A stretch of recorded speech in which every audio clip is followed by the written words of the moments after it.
How is Jurassic World Dominion linked to Ghostbusters from 1984? Join me, Danny Baker, as we connect the two films through the decades. We've got disembodied hands, ghosts, obviously, space cowboys, animal voices, dinosaurs, again, obviously, and a little bit of light BDSM for those who are into that kind of thing. This is the 6 degrees of separation from Ghostbusters to Jurassic World Dominion. Alright, here's the deal on how 6 degrees works. We connect a classic movie to a new release. Rule number 1, we do it in 6 steps, 6 movies. Some good, some bad. If you can do it in less, it doesn't matter, because we're doing 6. Rule number 2, we connect through those actors that are not on the A-list. These people aren't getting first billing. If it was the A-list, it would be too easy. Rule number 3, we go forward in time. When we connect to the next movie, no jumping about backwards and forwards. Along the way, we'll talk through the tropes, some trivia, and just some general chat. So let's get cracking. So, starting with Ghostbusters, an absolute classic movie, and the perfect film, I think, to kick off this channel. The second highest grossing film of 1984, and a legit cultural phenomenon. It spawned a great sequel, an average remake, and an average more recent sequel. The film was born of Dan Aykroyd's love of the paranormal. Growing up, I had the full fire station toy that you could pour ooze in the top and it'd flow all the way through to the bottom. That was one of my top toys as a kid. The trio in the movie that were playing the main Ghostbusters could have been Aykroyd himself, along with Eddie Murphy and John Belushi.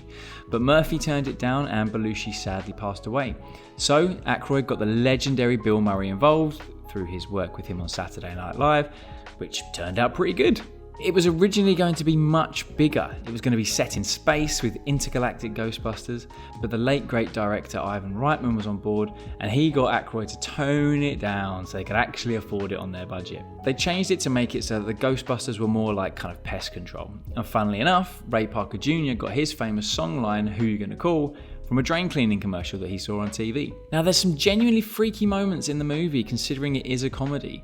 Zulum Vins, the gatekeepers and the keymaster, those dog things that chase Rick Moranis, they lodged themselves in my young brain when I watched it. They terrified me with their glowing red eyes. Also the library ghost, the first ghost we see, it starts out as a see-through woman and you're kind of like, yeah, that's what a ghost looks like. And then shit gets real again, lodging itself in my childish brain. Sigourney Weaver is obviously great in this. Apparently she had to fight to be cast, as she'd mostly been doing serious roles, most famously playing Ripley in Alien. So apparently in the audition she got down on all fours and howled like a dog and put forward the idea that Dana should be transforming into a dog when possessed. So let's talk tropes in this movie. My first one is the evil makeover, that classic trope where if someone is turning evil through possession or through some kind of spell, they become a bit more slinky, they become a little bit more fashionable. And Sigourney, when Dana gets possessed, gets a lot more slinky malinky. She tries it on with Peter Venkman. Second top trope here is the Eldritch location. Eldritch locations are those where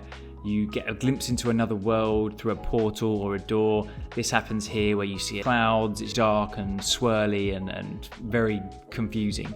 And a classic trope that is used to good effect here. Those are the top tropes, but my favourite trope of Ghostbusters has got to be the glass smack and slide. That moment when someone runs into a window, hits it, and either slides down or in this case turns around to face what's chasing him.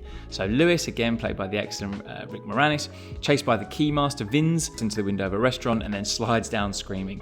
And on the other side, you've got a load of swanky diners who notice it and then immediately go back to what they were doing. So there's a lot of tropes in this movie. There's a lot of tropes in the others that are going to be on our list today. And let me know in the comments your favourite examples of any of those that I mentioned, your favourite glass smack and slide, your favourite evil makeover. And let me know any I haven't mentioned. Let's have a good discussion in the comments. So there's a couple of good actors in Ghostbusters that you'll recognise. William Atherton is one that stands out. I mainly know him from the Die Hards. He was a professional dickhead in the 80s. He's the dickhead EPA inspector here, dickhead in Die Hards 1 and 2, and he gets his comeuppance, at least in Ghostbusters. But the actor that is going to be our first connector, who's going to connect us to movie number 2, is David Margulies. So David Margulies plays the mayor in Ghostbusters 1 and 2, a relatively small role, but an important one. David Margulies not related to the good wife, Juliana. although he was in one episode in his career. So he sadly passed away in 2016, but he had a consistent career. Started on Broadway, as a lot of old school actors do, then did lots of smaller films and small roles in a lot of TV shows. Chicago Hope, he was in NYPD Blue. In Law & Order, he actually played 4 different characters over the course of the show, which is unheard of as far as I'm concerned. But he had a recurring role in Sopranos, of all things. He was in 8 episodes and he played Neil Mink, who's Tony Soprano's lawyer. Sopranos, the second best TV show of all time after The Wire. Don't at me. The main role I knew David Margulies from was in Ace Ventura: Pet Detective, walking with Courtney Cox in what is now, looking back, a slightly problematic scene at the mental hospital with Jim Carrey as Ace Ventura doing his thing, which, yeah, hasn't aged well, as many things in that film haven't. But the movie I'm linking David Margulies to next, the next degree, is 9.5 Weeks. A notoriously kinky movie for its time. Here's the bit of BDSM I promised you. And long before 50 Shades, mind you. I always remember being quite young for this film, but I was very aware of the food sex scene. It was actually the first modern version of the erotic eating trope. I only knew it though because it was parodied in Hot Shots.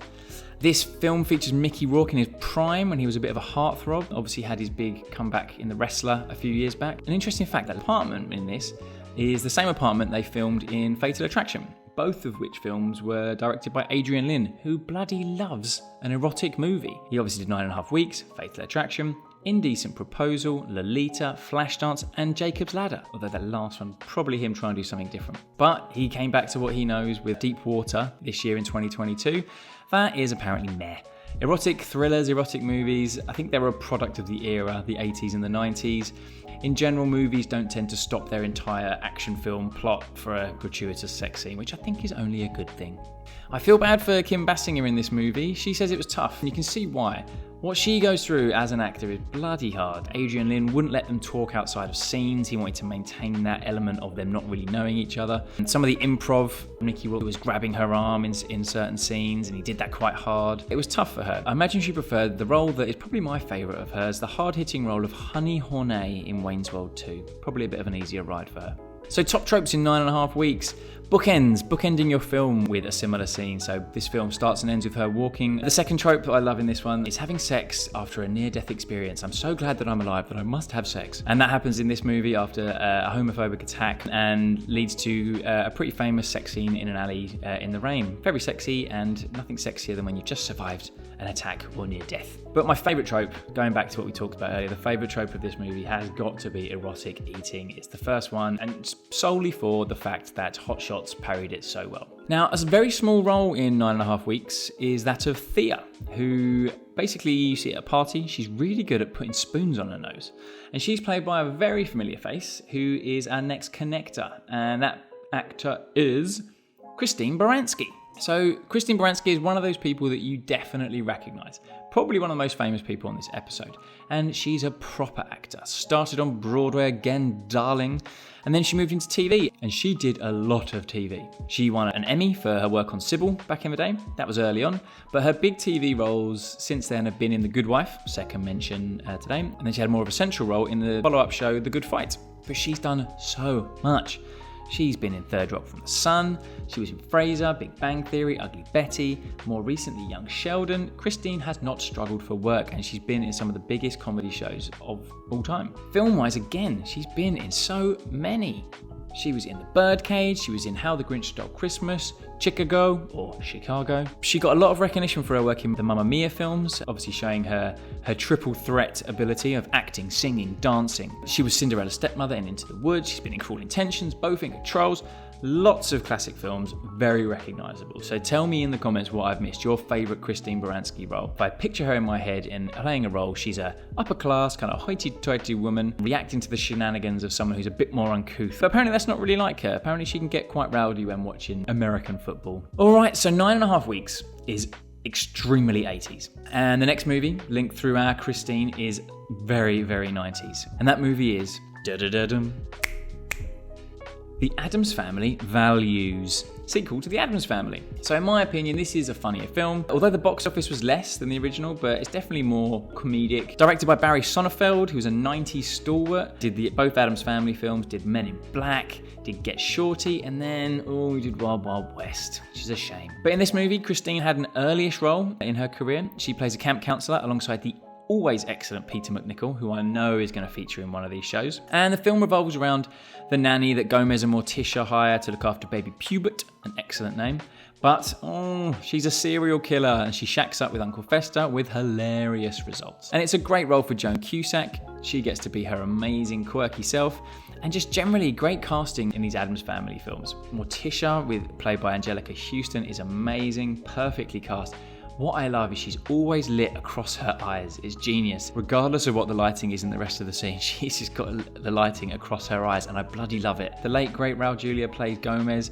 He died a year after its release, and apparently it was clear that his health was deteriorating. It was such a loss, and he's so perfectly cast in Gomez, and he'll always be my M. Bison. Tag Team made a terrible song for it as well, which won an award. It was a Razzie, but still, they made the song Addams Family Woomph.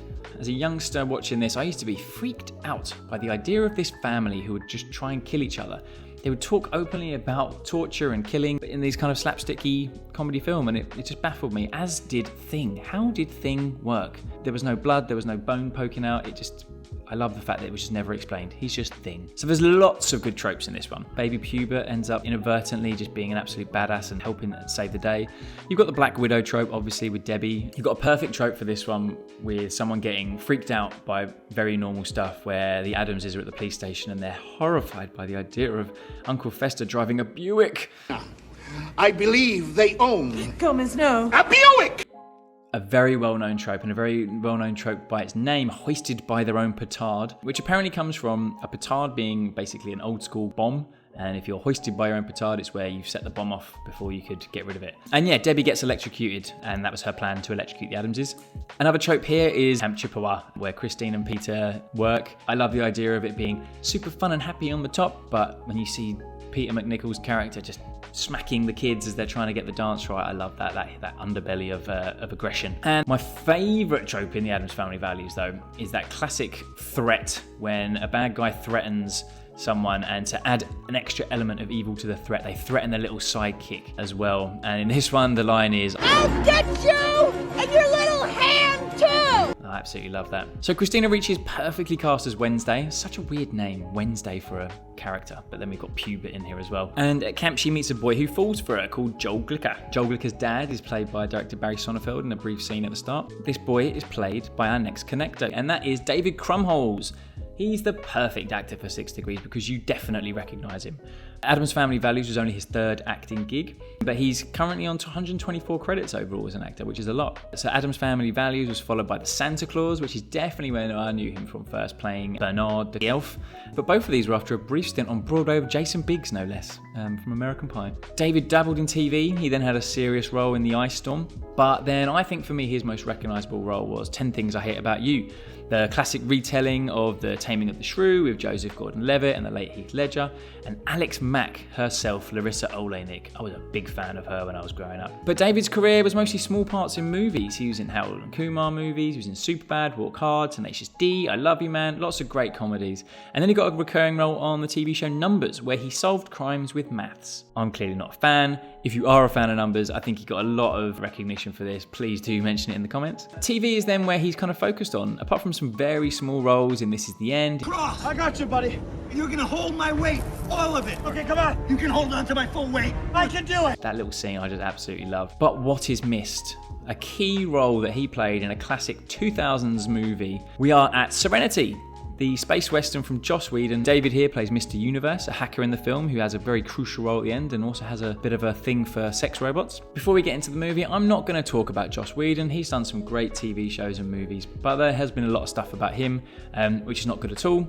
So we're just going to focus on the movie. So Firefly was on Fox in 2002, and after 11 of its 14 episodes ran, it was cancelled. The ratings weren't good enough, and that's all those studio execs care about. Not the first time this has happened. I've made a huge mistake. Luckily, the critical reception to Serenity helped it get replayed, with all the episodes in order. Yay! Now, I bloody love Serenity. It's fun, it's fast-paced, some great characters played by some great actors, it's got whip-smart dialogue, and really energetic fight scenes. Summer Glau here, who plays River, she's a dancer in real life, and they really put that to good effect with her fight scenes. And apparently they got another dancer to man the camera around her, and that's how they got some great shots in those fight scenes. So the amazing, the always excellent Nathan Fillion is perfect as Mal, the captain of the ship. It's one of those roles where he just is the character. It's a Ryan Reynolds Deadpool situation. And the film has just kind of standard plot on the surface. A shadowy alliance are in charge, they're doing naughty things, there's a resistance to the alliance. But it does get dark with some of the themes, and there's some real shocks to it. A character that I love in this movie is Chiwetel Ejiofor's the operative, and he's that trope of a very kind of soft-spoken antagonist who's kind of affable and thinks they're doing the right thing, and that's put to good effect in this movie. And then you've got the other kind of evil in this. You've got that always chaotic evil, and that's the Reavers, the cannibalistic monsters in this who are just like, they don't really have personalities, they're just evil. Which leads on to another trope, which is kill me rather than leave me to die with these things. Very popular in zombie movies.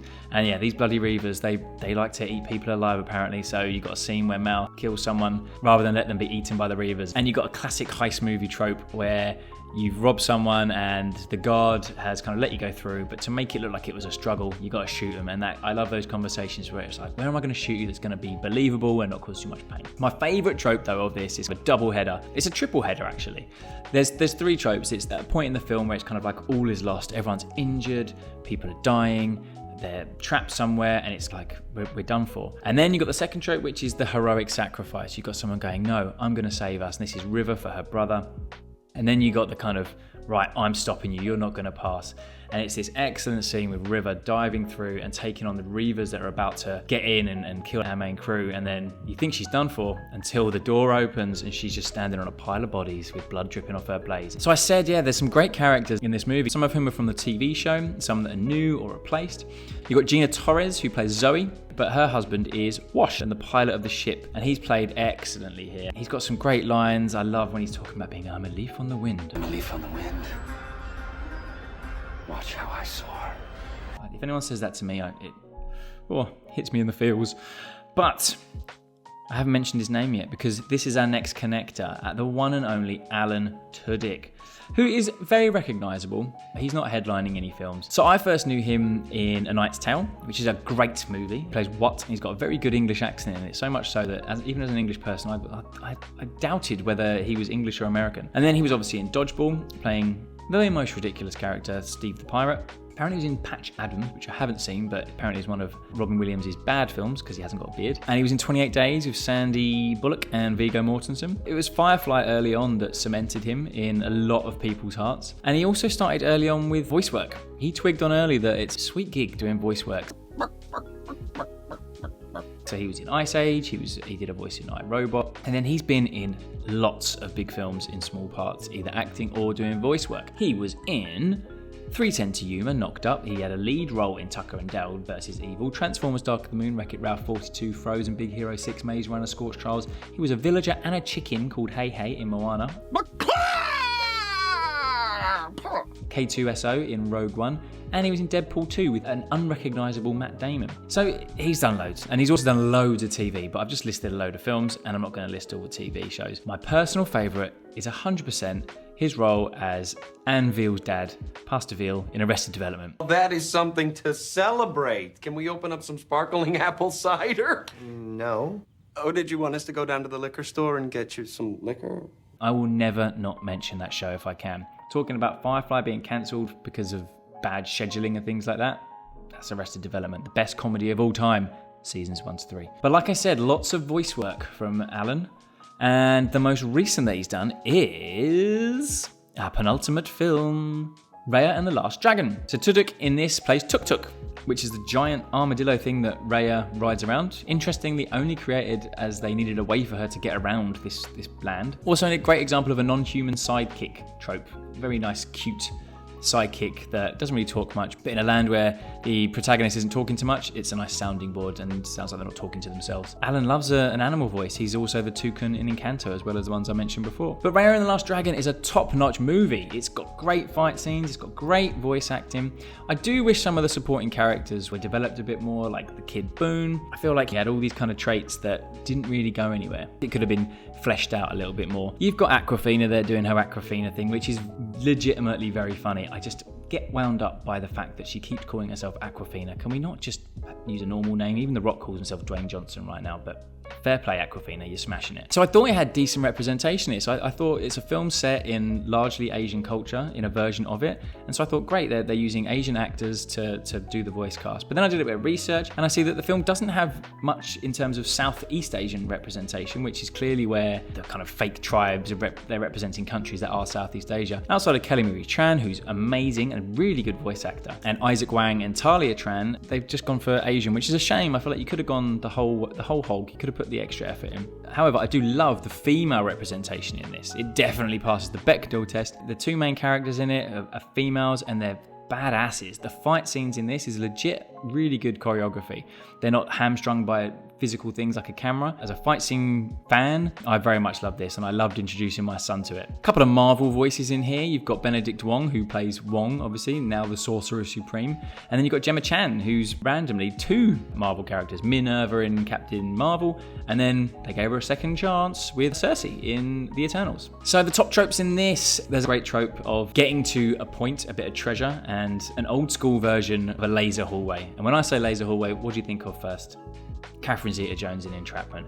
But this is old school and it's very cute.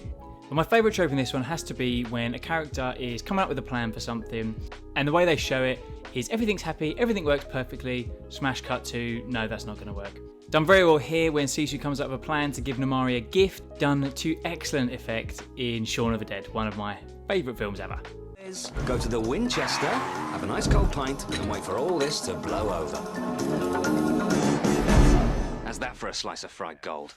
So Fang are the main antagonists. Obviously Namari is the main character here, but one of the generals that is referenced here and has a couple of lines is General Atataya. And that voice is provided by our final connection, who's going to get us to our final film. And that person is Dichen Lachman. I think I've pronounced that name right. And she's a Tibetan. Probably the only Tibetan that will feature in these shows, but you never know. She was born in Nepal, but she grew up in Adelaide in Australia, where I live. So like most Aussies, think your Hemsworths, Kylie Minogue, Delta, Goodrum, Guy Pearce, Russell Crowe, the list goes on. Like all of those Aussie actors, you have to do your time in one of two soaps, Neighbours or Home and Away. And Dichen was in 103 episodes of Neighbours.